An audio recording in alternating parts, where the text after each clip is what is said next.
going on, guys? Seth here for Tasty Loot Gaming, letting you guys know that there won't be a Tasty Tuesday. I apologize ahead of time, but our house, or at least our living room, got flooded. The dishwasher decided that it didn't want to wash dishes anymore and it wanted to make us a pool. So we are busy right now trying to get rid of that pool, but I don't leave you with nothing. So there was a video I was working on related to Dead by Daylight, one of our PlayStation Plus games, the Plus Club. Make sure to come back and talk with us about that at the end of the month. But yeah, just watch that. Hopefully you guys enjoy it. And Gamescom is happening, so we'll make up for it with reaction videos. So whatever is announced, we'll cover it. But until then, have a good week, guys. And I'm going to get to cleaning. So take it easy, guys. What's going on, guys? Seth here for Tasty Loot Gaming, doing a quick tasty bit of, well, I've been playing a lot of Dead by Daylight. I've talked about it quite a bit on the Tasty Cast recently, and it is one of our games for PlayStation Plus. Make sure to play it. Come back to the month for Plus Club and tell us what you thought of it. I'm going to let you know what I thought of it, but I'm also letting you know right now that I'm enjoying it quite a bit. So definitely come back. We'll have a more in-depth conversation on it, but I wanted to do a real quick segment that I want to call things I've learned in Dead by Daylight. The game has a lot of nuance to it. It seems simplistic. You got 4 people versus 1 person. One person's trying to stop the 4 people from escaping. The 4 people are trying to escape by starting up generators. And yeah, simple premise, but you play it and you notice there's a lot of different layers to it. So here's some things that I learned in Dead by Daylight. I learned in Dead by Daylight that sometimes when you're being chased down by a psychopathic murderer, that getting the cocktail machine up and running is very important, as you might get thirsty and want to relax.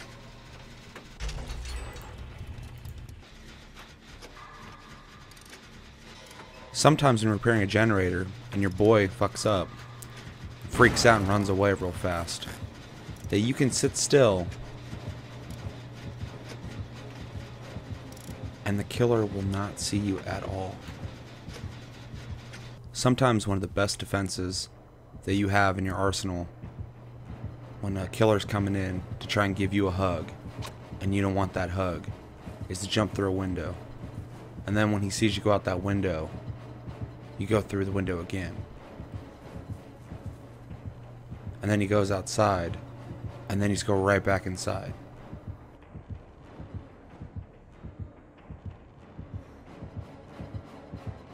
And then he gets bored and he's like, I'm gonna go find some other shit to do. I'm bored right now.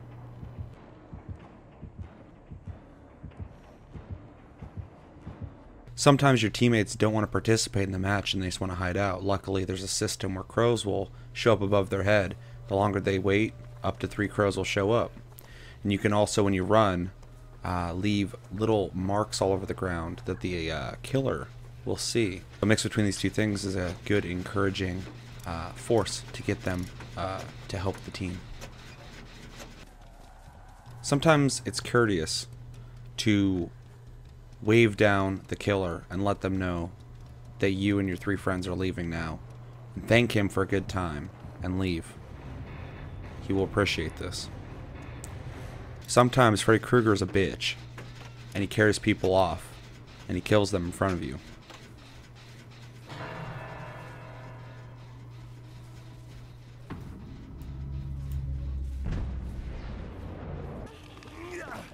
And he keeps killing people. And he keeps killing people. Because the guy playing Freddy Krueger is on his shit. And you weren't ready for this. And when this happens, you should just leave. Sometimes, unlike horror movies tend to say otherwise, going upstairs is a viable way to escape the killer. Because for some reason, killers don't understand how upstairs works and will assume that you just disappeared into another dimension and leave you alone.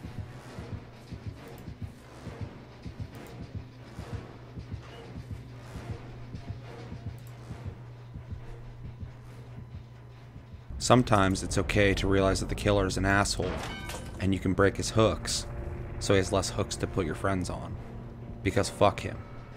And then always hide behind trash you'll be virtually invisible to killers if you mask your scent with trash.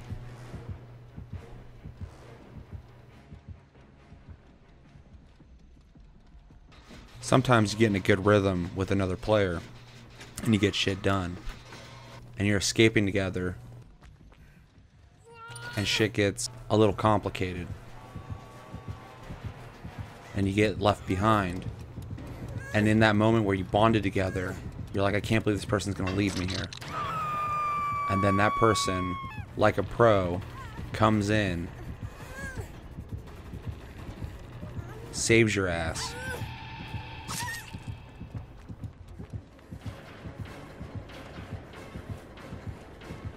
and you both get the fuck out of there.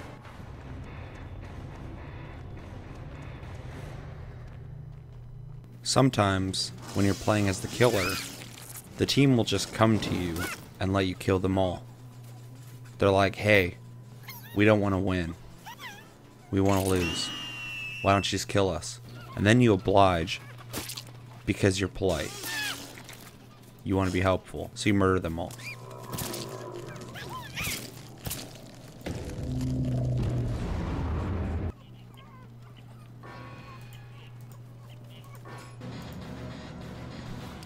And then finally, sometimes people want to lay down in cornfields. They get tired. So as the killer, it is nice of you to help them out with that. Let them relax.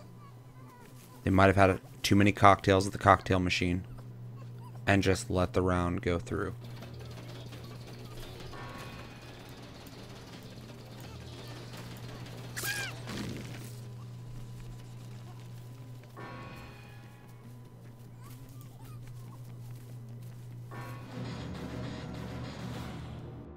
Alright guys, that's going to do it for this things I've learned in Dead by Daylight. Hopefully you guys have a chance to play this game. I'm really enjoying it. I would love to have that conversation at the end of the month with you guys. We'll be talking about that on Plus Club. Make sure to play that and Mafia 3. And been enjoying that as well. And our game of the month is Vermintide 2. So play that as well. And I will see you guys at the end of the month. Coming up real soon. Till then, take it easy guys.